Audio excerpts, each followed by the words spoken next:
adalah Cici yang benar-benar dia sudah berikan banyak hal untuk perguruan tinggi negeri. Dan saya ceritakan dulu ya latar belakang dari Cici ini. Mungkin dari beberapa teman-teman sudah kenal sih Cici ini. Nah, nama Cici ini adalah Beatrice, Beatrice Andrea. Biasa juga Beatrice, Bea boleh. Nah, Cici ini mahasiswa angkatan 2020 Fakultas Psikologi di Universitas Pajajaran yang diterima melalui jalur SBMPTN. Ia juga merupakan penerima beasiswa Eduka pada tahun 2020. Sebagai seorang mahasiswa, ia aktif mengikuti kegiatan organisasi dan kepanitiaan mahasiswa seperti Student Catalyst, Superia, dan kini menjadi peer counselor di alur pembinaan mahasiswa di fakultasnya. Dalam gereja Moseron, ia melayani sebagai coach Army of the In dan writer di bawah Departemen Edukasi. Nah, tanpa basa-basi lagi, kita undang Cici Bea untuk boleh sharing. Nah, oh ya, teman-teman, kalau misalnya punya pertanyaan seputar tentang PTN, nanti kan Cici Bea bakal bahas ya. Kalau misalnya kalian punya pertanyaan, boleh untuk di-prepare dan by chat ya, by chat di kolom chat pertanyaan kalian dengan format nama garis pertanyaan. Oke, Bea, boleh saya persilakan waktu dan tempatnya. Dor, terkejut nggak? Oke. Maaf ya, agak garing soalnya ya gitu supaya happy guys. Halo, salam kenal. Hai, jadi ya seperti yang Ko Wendy bilang tadi, kenalin aku Bea. Sekarang masih di Medan ya karena corona belum bisa pergi nih ke Unpadnya gitu, sedih ya. Padahal cita-cita pengen ke Unpad mau ngekos tapi gagal, ya udah lah ya. Jadi hari ini tuh aku bakal nge-share from my POV. Sebenarnya PTN itu gimana aja sih, dan terutama motivasi aku masuk ke PTN dan cara-cara gimana kalian bisa masuk ke PTN. Kayak yang pertama, mungkin kalau lebih terstrukturnya, kenapa aku masuk PTN. Yang kedua, gimana caranya masuk PTN. Yang ketiga, pengalaman kuliah aku pribadi di PTN gimana. Dan yang keempat, Q&A session. Boleh next? Nah, yang pertama, kenapa sih aku mau masuk ke PTN gitu? Kenapa nggak PTS gitu ya kan? Next.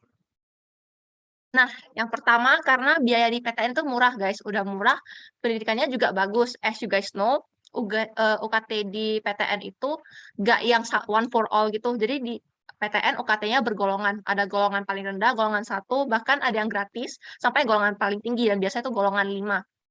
Dan golongan-golongan ini tuh bakal ditentuin sesuai dengan finansial keluarga kalian masing-masing. Jadi sesuai dengan kemampuan lah, nggak bakal kemahalan, juga nggak bakal kemurahan gitu. And FYI juga kenapa aku bilang pendidikannya bagus, karena PTN itu langsung ada di bawah naungan kementerian, Kemendikbud Ristek. Itu, ini kepanjangannya bisa kalian lihat di web. Jadi pendidikan yang dikasih juga pasti udah bermutu banget nih. Dan emang karena aku di psikologi, jujur, sebelum aku pilih aku mau ke PTN, aku itu search dulu top universitas psikologi di Indonesia. Dan yang keluar di top 5 itu semuanya PTN guys, UI, UGM, Unpad. Jadi aku bisa bilang kalau pendidikan di PTN itu bagus gitu. Terus yang kedua, kenapa aku mau ke PTN? Karena aku pengen mencoba suatu hal yang baru. Karena tadi di awal aku state kalau biaya murah, aku tuh emang mau targetin untuk tinggal ngekos dan belajar di luar Medan. Jadi ambil PTN supaya ringan di biaya akademik dan biaya hidupnya aku bisa cover, karena aku pribadi pengen mengenal budaya di luar Medan, ketemu orang baru di luar zona nyaman aku gitu. Itu untuk alasan yang kedua. Terus untuk alasan yang ketiga, kayak ini sebenarnya klise banget gak sih? Kayak siapa sih yang nggak tahu kalau PTN itu bergengsi? Bahkan cara masuknya aja itu susah. Bukan kayak lu bayar lu langsung masuk, tapi harus seleksi ini, seleksi berkas ini dan itu gitu. Jadi nggak cuman karena seleksinya aja sih jadinya bergengsi, tapi karena emang terbukti lulusan-lulusan dari PTN itu semuanya memiliki kualifikasi yang bagus gitu generally. Gitu teman-teman. Next.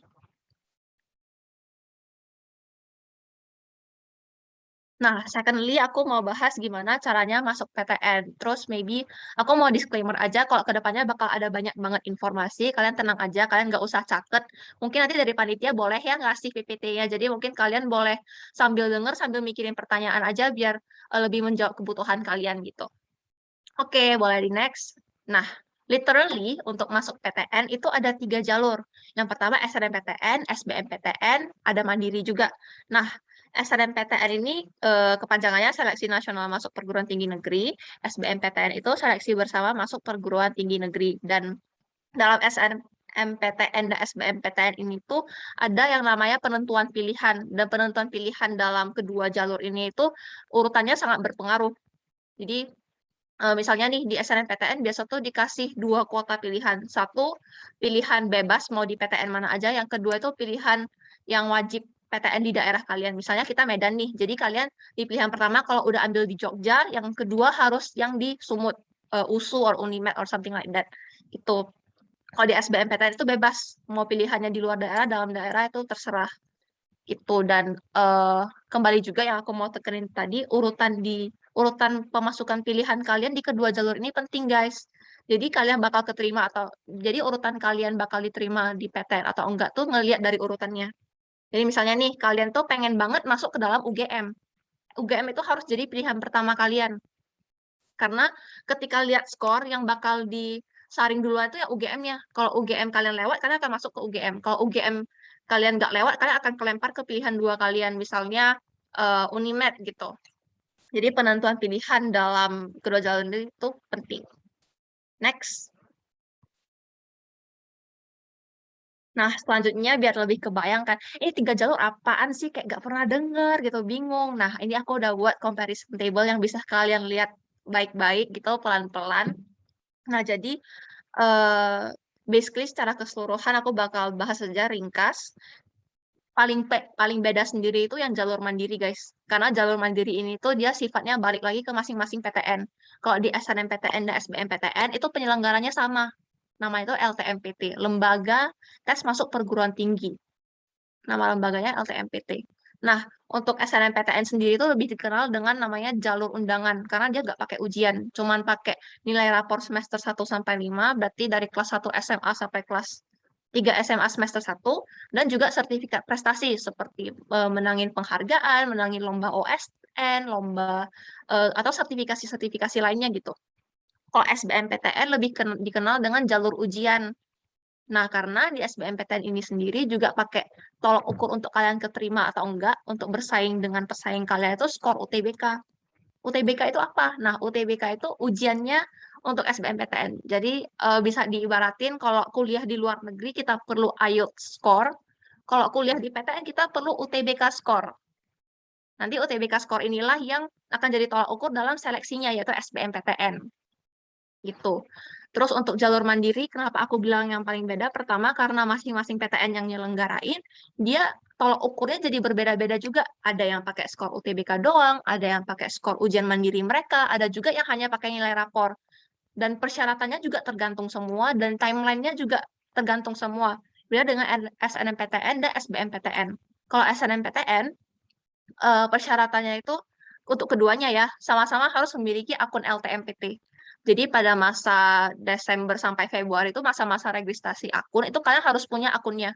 Karena kalau kalian nggak punya akunnya, udah tutup registrasi, kalian nggak bisa daftar ke SNMPTN maupun ke SBMPTN. Dan kalau mau ikut harus nunggu sampai tahun depan. Gitu. Itu persyaratan paling utama. Terus untuk SNMPTN, persyaratan ekstranya adalah kalian harus masuk ke dalam pemeringkatan sekolah. Pemeringkatan sekolah itu apa sih? Pemeringkatan sekolah itu kayak perankingan gitu. Jadi di dalam satu sekolah, nggak semua siswanya mendapatkan kuota untuk mendaftarkan diri ke SNMPTN. Kalau di sekolah akreditasi A, cuma 40% aja yang paling atas berdasarkan nilai rapor 6 mata pelajaran B Indo, B Inggris, sama 4 lagi yang IPA IPS, itu yang diperhitungkan. Jadi kalau misalnya kalian mau masuk SNMPTN, nilai kalian juga harus diperhatikan gitu kalau mau coba jalur SNMPTN. Dan kalau misalnya nih balik lagi kan aku udah bilang nih kalau akun LTMPT itu yang paling mandatory. Ya guys, karena kalau kalian udah masuk pemeringkatan pun, tapi kalian nggak punya akun LTMPT, kalian nggak bisa daftar ke SNMPTN. Sepenting itu emang dan nggak boleh dilewatin timelinenya. Dan mending sekali keluar timeline langsung daftar aja. Karena makin di ujung itu servernya makin full dan makin error-error terancam nggak terdaftar. Itu untuk SNMPTN. Nah, untuk SBMPTN selain memiliki akun LTMPT harus ngapain lagi sih? Nah, of course kalian harus daftar SBMPTN. Jadi beda dengan SNMPTN, SBMPTN itu daftarnya harus bayar. Bayar kurang lebih 150.000. Kalau nggak salah tahun lalu tuh udah jadi 200.000 atau gimana. Nanti infonya kalian bisa cek di website LTMPT gitu. Search saja di Google website LTMPT, semua infonya akan keluar. Nah, terus persyaratan apa lagi nih yang harus diikutin? Kalau mau ikut SBMPTN, kalian nggak boleh yang udah pernah lolos SNMPTN. Jadi SNMPTN sama SBMPTN itu timelinenya duluan SNMPTN daripada SBMPTN. Jadi misal di SNMPTN kalian pilih, oh aku mau masuk ke UGM nih, ya kan? Terus pas daftar, masuk ke UGM, wow puji Tuhan ya masuk gitu. Terus pas di SBMPTN, kayaknya aku mau coba ke UI deh. Kalian nggak bisa daftar lagi, karena kalian udah keterima. Dan ini tuh berlaku sampai tahun depan juga. Kayak meskipun kalian tahun ini dapat SNMPTN-nya, terus tahun depan kalian mau ikut SBMPTN, itu nggak bisa. Jadi beneran pilihan di SNMPTN ini akan menentukan gitu. Dan pastikan pilihan di SNMPTN itu benar-benar pilihan yang kalian pengenin supaya nggak terancam gitu kalian mau pindah jurusan lewat SBMPTN jadi nggak bisa. Itu. Terus untuk persyaratan lainnya, SBMPTN ini bisa diikutin oleh lulusan maksimal 2 tahun sebelum tahun penyelenggaraan. Nah, biar simple, misalnya nih, eh, kalian lulusan 2020, kalian mau ikut SBMPTN 2022. Berarti yang boleh ikut yang 2022 itu hanya angkatan 2022, angkatan 2021, dan angkatan 2020. Berarti kalau amit-amit kalian nggak lolos di SBMPTN 2022, kalian masih bisa ikut sampai SBMPTN 2024. Tapi dengan persyaratan usia maksimal 25 tahun. Gitu untuk ketiganya ini. Kalau timeline-nya juga sekitar, kalau SNMPTN itu sekitar Desember sampai Februari, terus SBMPTN sama ujiannya itu sekitar April ke Mei. Tapi ini tetap tentatif banget guys. Jadi LTMPT ini suka banget berubah schedule-nya. Bahkan di tahun aku yang 2020 ujiannya di bulan Juli. Jadi emang harus up to date dan harus terus-terus rajin untuk ngelihat sosmed-sosmednya LTMPT. Gitu. Next. Nah, untuk pros and cons-nya di masing-masing jalur apa aja nih? Nah, untuk SNMPTN karena aku bilang tadi dia jalur rapor, terus gak usah ujian, of course, dan dia pengumumannya lebih cepat, of course, yang pertama kan lebih cepat dapat kepastian. Kayak teman kalian yang nunggu SBMPTN harus nunggu kepastiannya bulan Juni, kalian bulan April pas SBMPTN ujian, kalian udah dapat kepastian, itu udah pasti. Terus keuntungan yang satu lagi itu tidak usah belajar SBMPTN dan bayar SBMPTN. Itu udah pasti ya keuntungannya. Tapi kerugiannya apa nih? Kerugian SNMPTN adalah kalian nggak bisa linjur. Nah, linjur itu apa sih? Linjur itu ketika kalian mau ambil jurusan yang bukan di jurusan SMA kalian sekarang. Misalnya kalian jurusan IPA, kalian mau ambil akuntansi UI, itu kan jurusan Soshum atau IPS. Nah, itu tuh peluangnya sangat kecil di SNMPTN. Kenapa? Bekal kalian untuk SNMPTN kan cuma nilai rapor, dan nilai rapor kalian itu IPA. Jadi nggak akan sangat sulit untuk masuk gitu kalau kalian lintas jurusan. Terus yang kedua adalah yang tadi aku bilang juga kalau udah keterima di SNMPTN, kalian nggak bisa ambil SBMPTN lagi. Terus yang ketiga adalah sistem blacklist. Nah, ini tuh dipengaruhi oleh asal sekolah kalian. Jadi, kalau misalnya di sekolah kalian di tahun sebelumnya ada yang nolak universitas yang mau kalian tuju, itu kalian akan susah untuk masuknya dan bahkan sampai di blacklist.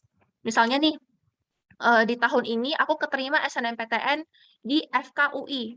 Aku tolak tahun depan kalau adik kelas aku mau ambil FKUI, kemungkinan besar akan ditolak juga. Karena udah di blacklist sekolahnya. Karena yang dianggap tuh SNMPTN kan kesempatan cuma-cuma. Kok malah disia-siain sih? Jadi tercoreng nama fakultasnya. Biasanya sih gitu, tapi ini tetap balik lagi ke fakultas masing-masing, harus di-research. Terus yang terakhir ya sangat tergantung hoki karena faktor untuk kalian keterima di SNMPTN itu sangat banyak. Kayak nilai rapor yang terus naik itu bahkan tidak cukup untuk keterima SNMPTN itu dipengaruhi sama asal sekolah kalian, adanya alumni atau enggak di sekolah kalian, seberapa kuat sertifikat yang kalian punya, terus seberapa banyak pesaing kalian di luar pulau itu juga termasuk semua. Jadi emang SNMPTN itu sistemnya hoki banget lah, jangan berharap banyak gitu kalau kalian masuk SNMPTN gitu. Karena aku juga daftar SNMPTN di Psikologi Unpad, rata-rata aku itu 94, aku nggak masuk. Nah, aku emang nggak berharap karena saingannya banyak dan Unpad itu di Jawa Barat, di mana Unpad itu identik dengan putra-putri Jawa Barat. Dia bakal lebih keterima anak-anak Jawa Barat yang ikut SNMPTN daripada luar pulau. Tapi sekarang udah agak berkurang, tapi masih ada. Itu guys, jadi emang ciri khas setiap univ di SNMPTN itu sebeda itu. Gitu. Terus SBMPTN-nya sekarang, kalau SBMPTN keuntungannya adalah bisa linjur. Karena seperti yang aku bilang tadi kan berarti tolak ukur SBMPTN skor UTBK nih. UTBK ada 2 jenis tes, kayak 2 jenis jalur. Satu UTBK Soshum, satu UTBK Saintek. Jadi kalau misalnya kalian mau ambil akuntansi UI, ya udah belajar UTBK Soshum aja. Kalau mau ambil yang Saintek, ya udah belajar UTBK Saintek aja. Jadi lebih enak gitu masuk ke linjurnya. Terus kerugian SBMPTN harus bayar biaya pendaftaran, of course gak gratis. Terus yang kedua adalah kalian harus berusaha lebih keras. Kayak bayangin, itu kalian saingannya kalau di data tahun lalu yang daftar SBMPTN itu 800-an ribu, yang keterima cuma 100-an ribu. Kayak less than sepertiga gitu. Jadi beneran harus berusaha lebih keras karena kita nggak tahu saingan kita di luar sana itu seberapa pintar, seberapa eligible untuk masuk ke dalam PTN. Terus untuk jalur mandiri juga pesaingnya pasti lebih dikit karena udah kesaring masuk SNMPTN, udah kesaring masuk ke SBMPTN. Jadi pesaing di jalur mandiri lebih dikit. Tapi kerugiannya adalah mahasiswa yang masuk melalui jalur ini tuh biasanya terkena uang pangkal. Jadi kalau dari SNMPTN dan SBMPTN biasa setelah masuk dan daftar kuliah, yang dibayar itu cuma UKT-nya doang atau kayak uang sekolahnya doang. Tapi kalau jalur mandiri, beberapa PTN itu ada menyertakan namanya uang pangkal atau uang pendaftarannya lah istilahnya. Dan setahu aku yang masih memberlakukan hanya UKT di jalur mandiri itu cuma UGM dan UI. Sisanya pakai uang pangkal. Kalau di jurusan aku, psikologi Unpad, uang pangkalnya 85 juta. Jadi setara dengan swasta gitu. Makanya banyak yang incar masuk SNMPTN dan SBMPTN.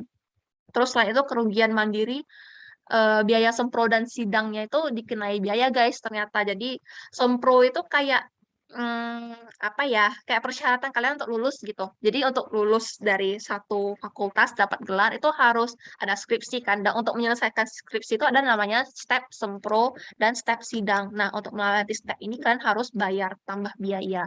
Kalau di SNMPTN sama SBM itu nggak usah bayar gitu. Next. Oke, mungkin sebelum masuk ke sini, aku mau nanya nih, teman-teman masih on nggak sih? Atau ini Cibia ngomongin apa sih? Kayak ngoceh mulu gitu. Boleh dong chat, reaction, apa gitu, biar aku tahu kalian bangun. Atau on mic juga boleh. Mantap, Natasha reaction. Ken, apa nih? Kirichio juga, Maureen, Jesslyn. Koko udah masih awake semua ya. Puji Tuhan, let's go. Nah, jadi next aku bakal menceritakan gimana aku masuk ke PTN dari point of view aku. Jadi dari tadi kan kayak literally 3 jalur ya kan. Sekarang kayak lebih ke akunya. Nah, jadi karena aku sendiri masuk dari SBMPTN, aku mau share nih gimana sih aku mempersiapkan UTBK. Secara tadi aku bilang kan pesaingnya itu banyak. Nah, kalau dari aku sendiri, step paling pertama yang aku lakukan adalah tentukan tujuan dulu. Jadi, as you guys know, aku kan masuk psikologi. Dan psikologi itu ada dua. Ada soshum, ada saintek. Aku tuh dari awal udah tentuin dulu tuh. Oh, aku mau masuk psikologi saintek kan aku tahu IPS aku bodoh, ya kan? Aku nggak pandai IPS. Ya udah, karena udah tentuin tujuan aku bakal masuk psikologi saintek, aku udah tahu berarti UTBK aku bakal belajar TPS dan TPA. TPA yang saintek. Jadi aku nggak yang ketika kelas 3 SMA nggak yang aduh aku mau belajar apa ya, mau belajar apa ya, enggak, aku secepat mungkin udah tentukan tujuan, aku mau psikologi saintek gitu. Yang kedua, apalagi aku persiapkan. Aku persiapin resource belajar. Kok dari aku sendiri yang aku ikut bimbingan belajar. Ya, aku cuman ikut bimbingan belajar sih sebenarnya karena aku tuh eh, semester 1 offline, semester 2 online karena pandemi. Jadi aku bimbingan belajar 1 semester. Nah, aku ikut bimbingan belajar ketika offline, tapi ketika masuk ke online, bimbel aku unfortunately gak jalan dan aku harus mandiri nih, mandiri untuk nyari materi baru, mandiri untuk nyari platform-platform yang lebih edukatif. Aku nyari platform berbayar juga, tryout seperti Eduka Sistem, tempat aku dapat beasiswa. Terus aku juga nyari buku-buku yang sesuai dengan materi UTBK, kayak Wangsit atau The King gitu, dan juga nyari platform sosial media yang buat gerakan belajar bareng. Itu banyak banget guys kalau kalian mau cari kayak ajak gerak, butet mengajar, bersinar itu kayak social project, social movement yang dibikin oleh mahasiswa-mahasiswa mantan angkatan corona ini untuk berbagi pelajaran UTBK mereka ke adik-adik kelas. Jadi kalau misalnya kalian pikir mau belajar UTBK harus daftar ke bimbel mahal, it's a big no. Karena resource tuh udah ada di mana-mana, kalian tinggal cari dan tinggal belajari aja gitu. Bahkan banyak yang suka share materi di internet, kalian tinggal cari aja. Next.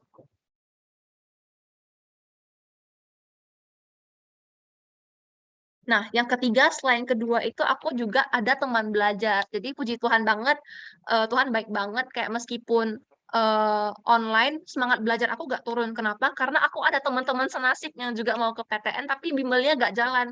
Jadi kami berarti dari online pertengahan Maret sampai ujian Juli itu ada grup belajar literally kayak pacaran gitu loh guys. Tiap pagi good morning, kalian hari ini ngerjain apa? Jadi kayak sama-sama termotivasi gitu. Bahkan kalau ada salah satu dari kita yang demotivasi, itu sampai yang semangatnya semangat kita pasti keterima gitu. Dan akhir-akhirnya emang yang keterima nggak semua, kayak 2 orang nggak keterima, tapi 2 orang ini pun karena kita udah saling semangati, mereka juga berkembang gitu di universitas mereka masing-masing gitu. Jadi mempunyai teman belajar itu juga penting karena di masa 1 tahun aku mungkin anggapnya kalian akan persiapan UTBK di kelas 12 awal selama 1 tahun sampai ujiannya nanti kalian bakal belajar terus itu aja dan itu sangat membosankan, sangat energy draining dan sangat apa ya, sangat mudah untuk membuat kita menyerah karena itu doang. Jadi dengan adanya teman ini bakal jadi stok motivasi kalian untuk terus belajar.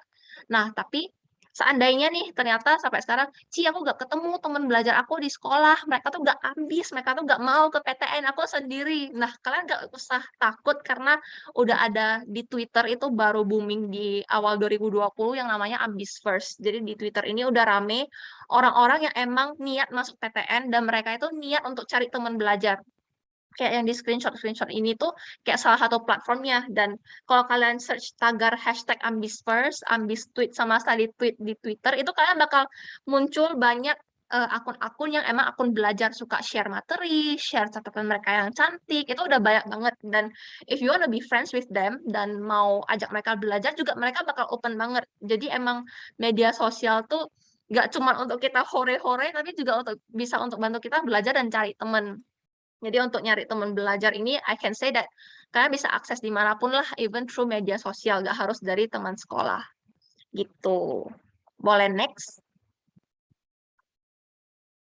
Oke, next mungkin pengalaman kuliah aku di PTN ya. Kalau boleh digambarkan dengan satu kata, aku bakal bilang pengalaman kuliah PTN aku seru, like literally seseru itu. Kalian bisa lihat ini di atas, itu aku lagi gathering seangkatan meskipun online, terus di bawah itu lagi mega project seangkatan Unpad, angkatan 2020, terus di pojok kanan bawah juga mentoring sama mentor Kristen aku di fakultas, terus di atas juga pas aku volunteer itu seru banget guys, kita bisa lihat banyak eh, kayak kita kan logat Medannya kental kan, jadi kayak kalau di Medan tuh kayak dengernya Medan-Medan terus, tapi pas masuk ke Zoom kayak ada yang Sunda, eh, halus pisan gitu ya, terus nggak gini cenah, terus kayak beneran beda gitu, dan pola pikir mereka juga bener-bener yang sangat open minded, itu jadi kayak satu blessing tersendiri gitu bagi aku ketika masuk ke PTN dengan budaya yang beragam gitu, jadi seru banget guys.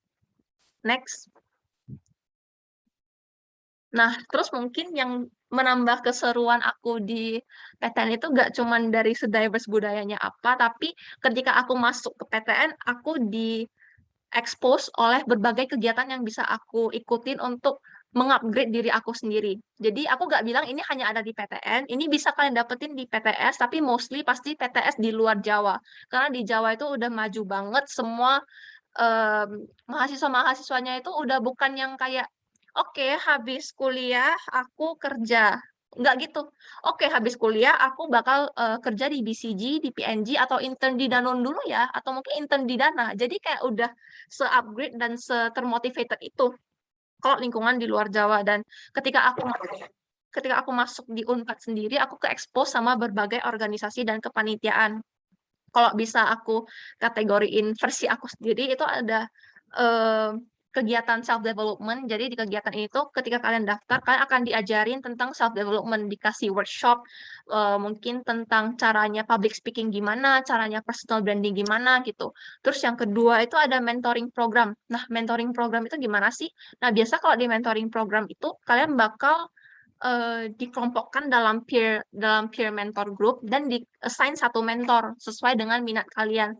Dan kalian boleh tanya-tanya apa aja ke mentor itu and it's free. Ada mentoring program seperti itu. Terus yang ketiga adalah NGO events atau social movement, project-project gerakan-gerakan mahasiswa yang dibikin sama mahasiswa juga untuk give back to the society. Dan melalui NGO events ini kalian bisa belajar caranya untuk manage real problem in real situation, kayak langsung terjun ke lapangan ngajarin orang itu gimana sih, ngajarin anak kecil di pedesaan itu gimana sih, itu ada guys. Dan cara untuk cara untuk bikin webinar itu gimana sih? Oh, kayaknya harus buat TOR-nya deh, term of referendumnya. Oh, kayaknya harus pakai MOU deh, surat pernyataan, surat perjanjiannya. Dan itu semua diajarin guys di event-event ini. Jadi kayak organisasi dan kepanitiaan itu bagi aku sebuah trial masuk ke dunia profesional. Jadi alih-alih masuk ke dunia profesional nanti pas kerja kalian masih bingung, "Tor apaan ya? Ini apaan ya?" gitu. Key of learning apa ya? Kalian bisa belajar itu semua istilah-istilah itu di organisasi dan kepanitiaan, gitu. Terus selain yang di atas 3 itu, yang nomor 4, 5 ini tuh lebih inklusif ke dalam satu universitas, yaitu organisasi mahasiswa. Kalau yang paling common sih paling BEM ya. BEM itu kayak OSIS-nya di UNIF, kalau BPM itu kayak MPK-nya di UNIF gitu. Jadi kerjaan BPM itu mengawasi BEM. Kerjaan BEM apa? Kerjaan BEM itu supaya mahasiswanya bisa berkembang. Jadi kalau dari fakultas, dari universitas yang memfasilitasi akademik, BEM itu yang memfasilitasi hard skill, soft skill, dan juga skill-skill lainnya supaya mahasiswa bisa berkembang sesuai dengan minatnya. Nah, untuk mencapai tujuan BEM ini, si BEM bakal mengeluarkan yang namanya proker atau program kerja. Nah, program kerja ini yang bakal jadi kepanitiaan yang bisa kita ikutin dan kita jadi staff di sana untuk belajar caranya manage acara, kalau ngomong sama, kalau nyari sponsor itu gimana sih? Nah, itu bakal diajarin di kepanitiaan itu. Jadi, untuk meringkas ya, top 3 ini itu bisa multi unif kayak karena penyelenggaranya juga nggak harus di dalam universitas, tapi kalau yang 4, 5 ini penyelenggaranya di dalam universitas oleh mahasiswa itu sendiri gitu. Terus kayak yang aku cerita tadi juga, belum, iya masih. Kayak yang aku ceritain tadi juga, di organisasi kepanitiaan tuh bisa dapetin relasi, dapetin pengalaman kerja, dapetin soft skill dan hard skill in real situation. Jadi nggak kita dikasih kesempatan untuk langsung mempraktekkan gitu. Next. Nah, selain organisasi dan kepanitiaan, ada yang namanya UKM. UKM itu apa? Unit kegiatan mahasiswa. Unit kegiatan mahasiswa itu apa? Ini tuh seperti Students Club atau ekskul kalau di sekolah. Jadi ini lebih ke minat-minat yang beneran minat kayak musik, investing, minat untuk mengembangkan edukasi pada anak dan remaja, minat untuk public speaking, minat masuk ke majalah universitas, terus ada lagi ekskul, UKM choir, ensemble, itu namanya UKM guys. Jadi UKM itu kayak students club. Dan itu biasanya di bawah supervisi BEM juga, salah satu kegiatan BEM. Jadi kalau proker atau kepanitiaan sifatnya itu lebih ke eventual, kayak secara event, tapi kalau UKM ini sifatnya lebih ke fungsional. Jadi dia nggak ada kayak, oke setelah fungsi ini selesai, selesai. Enggak, tapi lebih ke tahunan, tapi kalau proker itu lebih ke kalau event ini selesai ya udah selesai. Kayak dia kepanitiaan. Gitu. Next. Nah, tadi kan aku bilang kan, untuk dapat organisasi dan kepanitiaan, kamu nggak harus ke PTN, bisa ke PTS. Terus yang bedain PTN dan PTS apa? Nah, yang bedain itu ini guys, Kampus Merdeka. Jadi per tahun 2020, Mas Nadiem ya, Mas Menteri kita udah ngeluncurin kurikulum baru bagi mahasiswa di perguruan tinggi seluruh Indonesia supaya mahasiswa ini ketika lulus udah langsung siap kerja yang namanya Kampus Merdeka. Jadi di Kampus Merdeka ini bakal tuntutan akademik kita bakal diruntutin, bakal disatuin di 4 semester pertama. Jadi yang wajib belajar itu 4 semester. Jadi semua mata kuliah yang wajib itu 4 semester pertama. Dan di semester 5, 6, 7, 8 itu bakal magang, pertukaran pelajar di dalam atau di luar negeri, dan ada kampus mengajar, dan masih ada program-program lainnya dari kampus Merdeka. Jadi dengan adanya kurikulum ini, 4 semester awal kamu belajar di dalam fakultas, 4 semester akhir kamu bisa mendapatkan pelajaran-pelajaran dari internship. Kan selama ini internship kan difasilitasi oleh langsung perusahaannya kan. Sekarang udah ada kerjasamanya nih dengan kampus Merdeka. Kalian bisa intern di Genius, bisa intern di Ruang Guru, di BCA, di mana-mana bisa dah yang kerjasama sama kampus Merdeka. Dan biasa itu company-company yang udah multinational. Terus selain itu juga kalian bisa dapat beasiswa ke luar negeri fully funded. Nama programnya itu IISMA. IISMA. Dan untuk lebih lanjut kalian bisa langsung kunjungi aja gitu di website ini kampusmerdeka.kemdikbud.go.id. Nah, kenapa aku bilang ini yang jadi keunggulan PTN? Karena yang tadi aku bilang juga PTN itu kan langsung di bawah kementerian kan. Otomatis penerapan kampus Merdeka lebih rapi di PTN. Dan bahkan ada beberapa teman aku di PTS yang ngeluh kayak kalian enak tuh PTN kampus Merdekanya langsung eh, terimplementasikan dengan baik. Tapi kalau di PTS ada beberapa hal yang malah meresahkan mahasiswa. Jadi untuk sekarang aku hanya bisa mempromosikan ini gitu untuk PTN, dan eh, apa ya, jadi pertimbangan kalian lah untuk kalian mau masuk ke PTN gitu. Jadi ini beneran very beneficial. Next.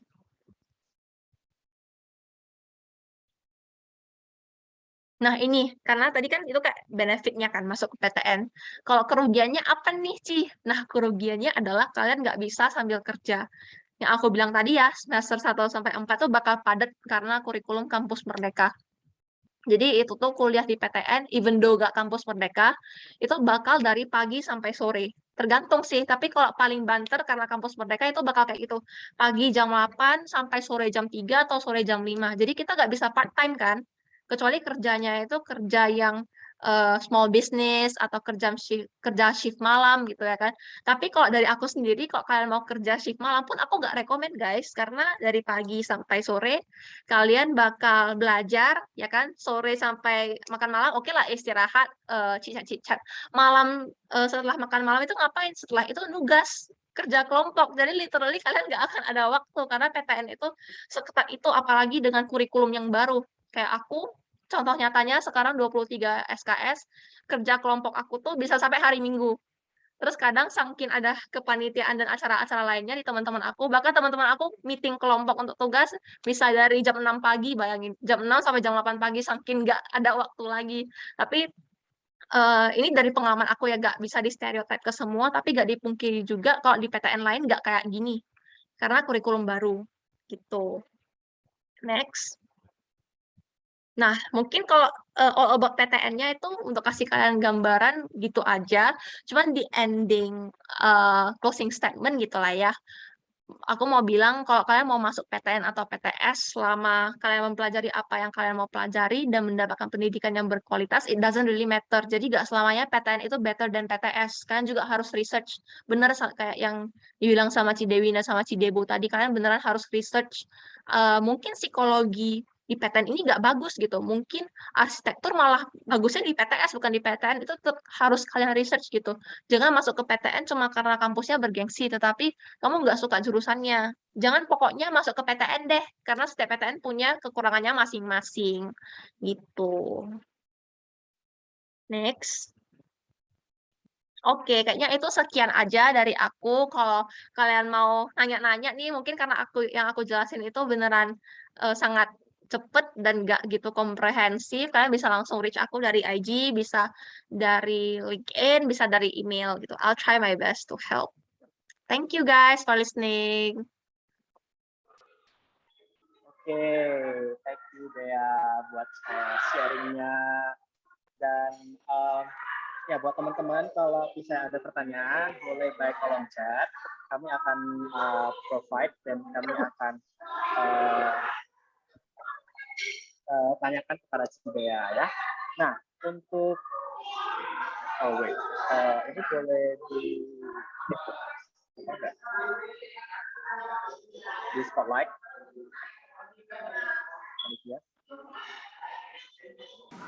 Nggak bisa spotlight kok kalau di breakout room. Oke. Oke.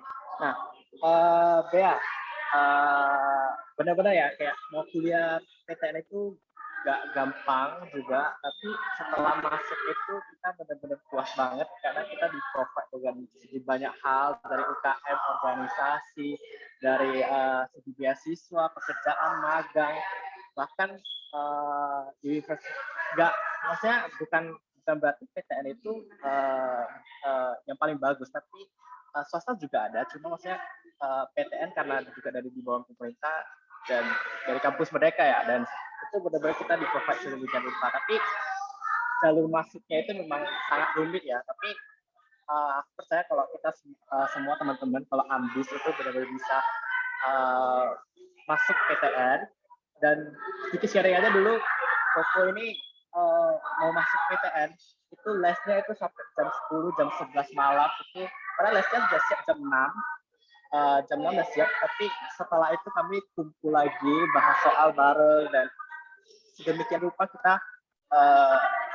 ambisnya untuk masuk PTN gitu. Tapi bisa kalau bisa nggak masuk ya nggak apa-apa gitu, jangan kecewa, jangan berkecil hati, karena banyak juga perguruan kampus-kampus yang bagus di luar sana ya. Nah, ini ada pertanyaan nih dari Natasha. Izin bertanya, pada saat Cici UTBK kan ada TPS ya, Ci ya. Apakah Cici punya trik dalam mengerjakan TPS, dan juga psikologi 4 merupakan pilihan 1 atau 2, Cici? Lalu apakah Cici memiliki trik menentukan gimana cara memilih pilihan 1 maupun pilihan 2? Apakah bisa mulai dari nilai TO dan lain-lain, atau ada tips lainnya? Lalu Cici untuk bimbel menurut rekomendasi Kayaknya udah hamin 1 minggu nih pertanyaannya dikumpul semuanya ya kan, terus gitu. Oh yaudah, ini jawab dulu tentang TPS gimana dari Bea? Oke. Mungkin ini akuin supaya aku gak jawabin pertanyaan satu orang doang nih. Kalau teman-teman yang lain ada pertanyaan lain langsung di komen aja. Jadi dari pertanyaan siapa ini? Natasha langsung ke yang lain, terus ke Natasha lagi supaya gak Natasha sendiri nih. Jadi workshopnya berdua doang dong sama Natasha, ya kan? Gak apa-apa, slow. Aku jawabin ya satu-satu. Tarik nafas dulu. Oke, siap. Oke, intermezzo guys, biar gak bosen. Oke, jadi pada saat UTBK kan ada TPS. Apakah Cici punya trik dalam mengerjakan TPS? Nah, jujur, ketika offline kan, kalau di angkatan aku itu UTBK-nya semua TPS. Jadi TPA itu sama sekali gak ada. Jadi kita bertarung hanya dengan TPS. Dan itu sangat sengit guys pertarungannya, karena selisih nilainya semua dikit-dikit banget. 630-an semua. Nah, jadi kalau aku emang puji Tuhannya dari awal emang kuat di TPS. TPA aku jelek guys, apalagi fisika ya, sangat meresahkan gitu. Jadi kalau tips aku dalam TPS itu teliti. Jadi TPS itu kan ada 4 subtes: penalaran umum, pemahaman bacaan dan menulis, pengetahuan dan bla bla bla umum, dan pengetahuan kuantitatif. Dan aku ini puji Tuhannya juga kuat di matematika. Jadi di kuantitatif ini tuh aku lumayan terbantu karena aku tuh dari dulu suka mate, dan kalau ngerjain mate itu bukan yang suka pakai cara cepat atau yang cuma pengen jawaban cepat, enggak, tapi aku harus benar-benar ngerti caranya gimana. Jadi kunci untuk ngelewatin TPS itu menurut aku pemahaman dan penghayatan soalnya. Jadi beneran mikir secara detail itu, jangan cuma orientasinya asal jangan orientasi kalian pas belajar itu mau cari tips and trick dan cara cepet doang. Karena kadang justru kuncinya itu ada di pemahaman kalian yang mendalam, dan itu nggak cepet. Prosesnya itu lama dan butuh latihan berkali-kali. Apalagi penalaran umum yang logika-logika itu butuh latihan. Karena di UTBK nanti juga waktunya terbatas kan, kayak 10 soal, 15 menit kalau nggak salah. Dan itu harus dikerjakan dengan cepat. Kuncinya sih menurut aku, 1, latihan. Kedua, kalau mau ngerjain soal jangan punya mindset cara cepat. Karena cara cepat itu sangat mematikan dan tidak membantu sama sekali. Gitu. Yes, benar sekali ya. Apalagi tiap hari itu harus bahas soal pokoknya. Jangan ketinggalan 1 hari pun nggak bahas soal. Yes. Karena jujur tiap hari kalau dulu aku mau masuk PTN kan, mau masuk USU sama IPB, itu tiap hari paling minimal bahas 5 soal. Kalau bisa maksimalkan bahas 15 soal. Dan benar-benar kayak kalau kita bisa aja 1 hari kita bakal ketinggalan jauh banget sama teman-teman lain, memperebutkan. Bener. Mungkin aku mau nanggepin sedikit ya Kowen, kayak ke insight dari jawaban Kowen tadi. Kalau aku kayak pas pengumuman semuanya TPS itu pas di bulan Maret, guys. Jadi sebelum bulan Maret, karena aku tahu TKA aku itu jelek, aku fokusnya ke TKA. Jadi TPS itu cuma aku pelajari kalau ada tryout. Nah, jadi setelah tahu itu bakal TPS, aku 1 hari itu minimal 1 tryout, 1 pembahasan. Kalau sanggup, 1 tryout lagi, baru pembahasan. Jangan kalau dari aku prinsipnya jangan asik ngerjain tryout tapi nggak dibahas-bahas tuh yang lu salah kan jadinya salahnya repetitif kan. Jadi beneran fokus untuk memahami aja. Jangan FOMO orang lain udah ngerjain banyak soal, pokoknya fokus dengan diri kalian dan pemahaman soal. Gitu. Oke, nah ini ada sebelum kita lanjut ke pertanyaan Natasha, kita lanjut ke pertanyaan lain dulu ya. Sarah, sih kalau misalnya kuliah di PTN, nanti ada pertukaran studi itu nggak ke luar negeri? Dan kalau ada, kira-kira di mana ya, Ci? Oke. Jadi kalau yang setahu aku, fakultas itu jarang banget menyediakan yang emang program fakultasnya untuk keluar negeri belajar. Kalau ada pun itu namanya IUP, International Program. Itu ada di UGM, UI juga ada, Unpad belum. Dan itu tuh biayanya lebih mahal daripada SNMPTN atau SBMPTN. Jadi mungkin ini informasi tambahan. Selain SNM, SBM, dan Mandiri, ada jalur internasional. Jadi kalian bakal 2 tahun di Indo di PTN. Terus entah bukan deng, cuma 1 semester doang yang di luar. Fakultas Hukum UI, temen aku ambil program internasional, terus dia bayar UKT-nya tahu nggak berapa? 30 sampai 40 juta 1 semester. Karena dia ambil program internasional. Dan programnya cuma 1 semester yang internasional. Jadi nggak worth it banget kalau mau keluar negeri, pertukaran pelajar, paling yang itu, yang kampus Merdeka, yang ISMA ini. ISMA. Coba search aja di Google pasti keluar. Terus selain di ISMA juga banyak dari platform lain yang nyediain pertukaran pelajar ke luar negeri. Jadi nggak dari program sih. Sama ini, kalau mau ke luar negeri, tapi ini pertukaran pelajarnya itu bukan belajar sih, lebih ke kayak culture study, culture summer program gitu. Karena bisa ikut yang namanya ISEC. ISEC ini organisasi internasional dari UN, tapi ada banyak cabangnya di per universitas di Indonesia, like ISEC in Unpad, ISEC in Bandung, mereka tuh suka ada exchange global volunteer namanya. Tapi ini nggak fully funded, ini bayar juga, tapi ada programnya. Gitu. Oke, sedikit tambahan aja ya. Sebenarnya kalau PTN itu lebih banyak provide-nya antar universitas. Jadi antara PTN satu dengan PTN lain itu ada pertukaran studinya. Jadi mungkin kalian nanti ada, kalau misalnya kalian kuliahnya bagus, kalian bisa di-provide untuk pertukaran studi antar universitas, dari universitas satu ke universitas yang lain. Dan ini lanjut ke pertanyaan Natasha, panjang banget sih. Atau mau pertanyaan Maurin dulu nih? Oh, boleh. Maurin, Ci mau nanya apa benar ya kalau misalnya beberapa orang bilang better gak usah milih jurusan yang awalnya kita pilih, tapi ternyata jurusan kita sama dengan yang mau diambil teman sekelas atau sejurusan sama kita. Maksudnya gimana ya? Ngerti gak sih? Mau nanya apa benar kalau misalnya ada beberapa orang yang jurusan yang awalnya kita pilih ternyata jurusan kita sama dengan yang mau diambil teman sekelas kita atau sejurusan sama kita. Ini berarti SNMPTN ya konteksnya Maurin? Ya enggak? Ya oke, aku bakal coba jawab ya. Jadi kalau ini tuh, kalau memang kalian, kalau ini ya, prinsip aku, kalau aku emang mau psikologi Unpad, aku udah gak peduli lagi siapa yang mau ambil gitu, karena aku mau gitu kan. Aku mau itu ya itu gitu, mau teman aku nanti aku gak lulus di SNMPTN, gak apa-apa, aku punya SBMPTN, gak lulus di SBMPTN, ya mungkin masuk SMUP, kalau emangnya gak dapet-dapet gitu ya kan, mungkin aku akan masuk ke swasta psikologi, terus tahun depan aku bakal nyoba lagi gitu. Jadi kalau dari aku ya, hal ini sebenarnya nggak usah kamu concernin kalau kamu memang mau ambil jurusan itu dan di universitas itu. Tapi kalau misalnya kamu cuma mau ambil jurusan atau mau ambil universitasnya doang, sebenarnya untuk SNMPTN itu yang perlu kamu concern itu rankingnya ada di atas kamu. Kalau rankingnya ada di atas kamu itu ambil yang emang kamu pengenin, itu kecil kemungkinan kamu akan dapat karena rankingnya aja ada di atas kamu kan. Tapi nggak menutup kemungkinan juga karena bisa jadi sertifikat prestasi kamu lebih kuat gitu. Itu sih kalau yang bisa aku jawab di SNMPTN. Tapi balik lagi ke awal, kayak gak usah takut, guys. Jangan sampai gara-gara teman berubah gitu. Oke, kita lanjut ke pertanyaan Natasha ya. Kalau Cici di psikologi Unpad pilihan 1 atau pilihan 2 sih? Lalu apakah Cici memiliki trik untuk memilih pilihan 1, pilihan 2-nya. Oke. Jadi perjalanan aku ke psikologi 4 tuh SNMPTN aku pilihan tunggal psikologi 4 karena aku udah tahu SNMPTN nggak mungkin masuk, aku bakal masuk ke SBMPTN aja. Jadi aku pilih 1 psikologi 4.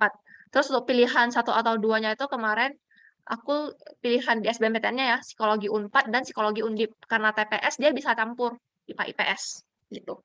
Terus untuk tips and trick pilihan 1 atau 2-nya itu yang pertama, pilihan 1 kalian itu yang paling kalian pengenin pokoknya. Karena kalau misalnya pilihan 1 yang nggak kalian pengen, kayak terbalik gitu loh prioritasnya. Jadi si LTMPT ini bakal nyaring kalian berdasarkan urutan pilihan. Misalnya aku mau masuk ke Unpad, nilai aku bakal dibandingin dulu sama yang masuk ke Unpad. Kalau keterima, oke aku keterima pilihan 1, pilihan 2-nya nggak tahu lagi gitu. Sebaliknya kalau aku ketolak pilihan 1, baru aku dibandingkan lagi nih skor pilihan 2-nya sama sesama pesaing gitu. Untuk tips and triknya, di SBMPTN itu ada yang namanya passing grade per univ. Ini aku nggak tahu masih relevan atau enggak, tapi emang as you guys know juga makin tinggi ranking univnya itu bakal makin banyak yang incer, makin banyak yang incer bakal makin banyak jenis orang yang incer, termasuk yang paling pinter, yang pinter banget, pinter selangit gitu ya kan. Jadi kalau mau aman, emang mau masuk PTN-nya doang, pilihan 1-nya itu jangan ketinggian, pilihan 2-nya juga jangan ketinggian. Kalau dulu itu trennya semua orang pilihan 1-nya FKUI, FKUI, FKUI. Tapi sekarang trennya itu beda, asal dia ke FK aja, karena FK swasta itu mahal. Jadi FK Undip, FK Unbrau, FK USU pilihan 1. Jadi tetap balik ke masing-masing kalian sih, kalau mau nentuin pilihan 1 atau 2-nya. Menjawab nggak, Natasha atau Belibet?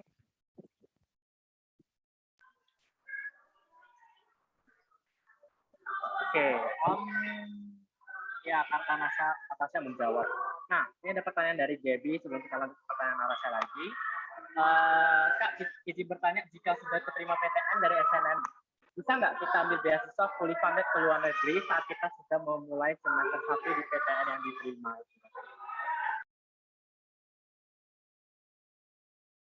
Oh, berarti ini konteksnya kamu keterima di PTN, dari SNMPTN, terus kamu terima tawaran kuliah ke luar negeri, terus kamu double gitu, 1 luar negeri, 1 yang PTN gitu kah? Atau yang PTN kamu tinggal, kamu accept yang luar negeri? Dari Gaby boleh dijawab? PTN yang ditinggal kakak maksudnya? Oh, kalau PTN yang ditinggal, no problem guys. Karena kayak itu udah 2 institusi yang berbeda gitu loh. LTMPT yang ngatur ke PTN, itu yang ngatur ke luar negeri kan udah 2 hal yang berbeda. Itu nggak akan masalah.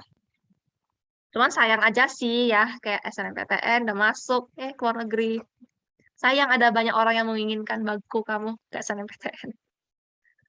Gitu. Terjawab gak, Gap? Ya benar ya, kasihan bagi adik-adik kelas yang mungkin mau ikut lagi nanti jadi juga kan. Mungkin ini sih kalau misalnya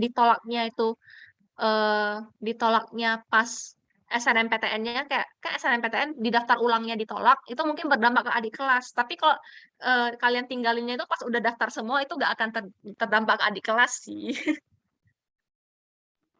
Oke, kita lanjut ke pertanyaan Natasha. Cici ada rekomendasi bimbel nggak kalau yang paling bagus? Terus buku latihan apa yang paling bagus? Kalau rekomendasi bimbel, of course lah aku bakal mempromosikan bimbel aku. Jadi aku itu anak Inten guys, budak Inten kalau namanya Buten gitu. Jadi di Inten itu, ini aku promosinya karena aku juga merasakan manfaatnya sendiri. Di Inten itu yang paling khas dari Inten adalah buku progres. Jadi buku progres itu buku tebel di mana itu isinya itu semua TO yang kalian jalankan ketika kalian di Inten. Jadi setelah kalian TO, kalian bakal disuruh progres. Progres itu kalian bakal gunting soal TO satu-satu, terus bakal nulisin pembahasan kalian sendiri di progresan itu. Dan ketika percobaan pertama kalian nulisin itu, kalian nggak boleh nanya ke pembimbing. Kayak pure kalian yang tulis, cari jawabannya sendiri. Dan itu tuh menurut aku sangat ngebantu di bagian pemahaman. Dan di internet itu strict. Jadi kalau kalian nggak kelar progres TO sebelumnya, kalian nggak boleh ikut TO selanjutnya. Jadi progres itu mau nggak mau harus kelar. Dan di internet itu bank soal kalian tuh beneran banyak. Kayak sampai sekarang aku masih simpan kertas intern aku itu ada segini guys. Nggak lebih segini. Itu soal matematika yang paling banyak, terus semuanya ada gitu. Bahkan dari 1990-an yang UMPTN, masih UMPTN, belum SBMPTN itu ada. Jadi Inten itu juga selain ada soal-soalnya juga, mereka itu beneran care sama kamu masuk ke PTN. Beneran disediain tempatnya, kayak ke Wendy bilang tadi, aku di Inten itu siang pulang sekolah jam 12, makan siang di Inten, belajar masuk kelas, kelar kelas, aku masih belajar lagi di Inten sampai jam 9 sama teman aku. Dan gurunya, tentornya juga ada di sana untuk nerangin. Dan bahkan kalau di WhatsApp, tentornya bakal waro gitu. Emang sejaga itu kalau Inten. Tapi minusnya adalah Inten mahal. Kalau kalian nggak ikut early bird. Kalau ikut early birdnya pun tetap mahal sebenarnya, tapi worth it gitu. Selain Inten, mungkin kalian boleh ke Talenta. Itu di sebelahnya Inten. Jadi di Medan itu kawasan bimbel. Kalau kalian tahu itu ada di Iskandar Muda. Itu semua bimbel berkumpulan di sana yang aku tahu. Inten bagus, Talenta, SCC juga boleh. Atskia juga. Ya, Atskia ya. Atskia, OSCI. Itu. Timah. Oke, tapi itu tergantung riset sendiri juga ya, karena kan Yes. beda masing-masing orang dan persepsi orang. Tapi dari rekomendasi itu dari Inten. Nah, ini ada pertanyaan dari Sarah. Ci izin bertanya, kalau misalnya masuk PTN itu kira-kira harus milih berapa ya? Ini maksudnya milih berapa ya? Milih apanya ya?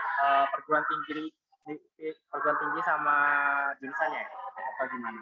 Dari Sarah, boleh dijawab?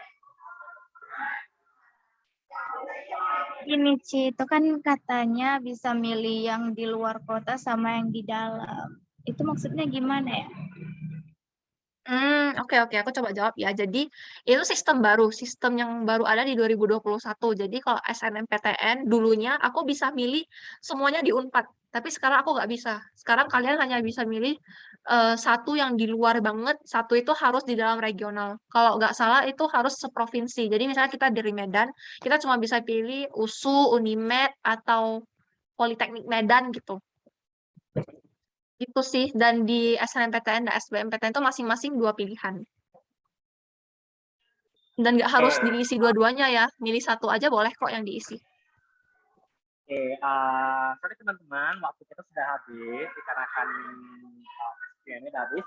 Tapi pertanyaannya akan dijawab Cici Bea nanti ke depannya. Jadi panitia bakal kontak Cici Bea. Kami udah screenshot pertanyaan kalian. Tapi kalau teman-teman ingin menambah pertanyaan, mungkin boleh by personal chat ke Koko atau mungkin personal chat ke Instagram Cici Bea ya.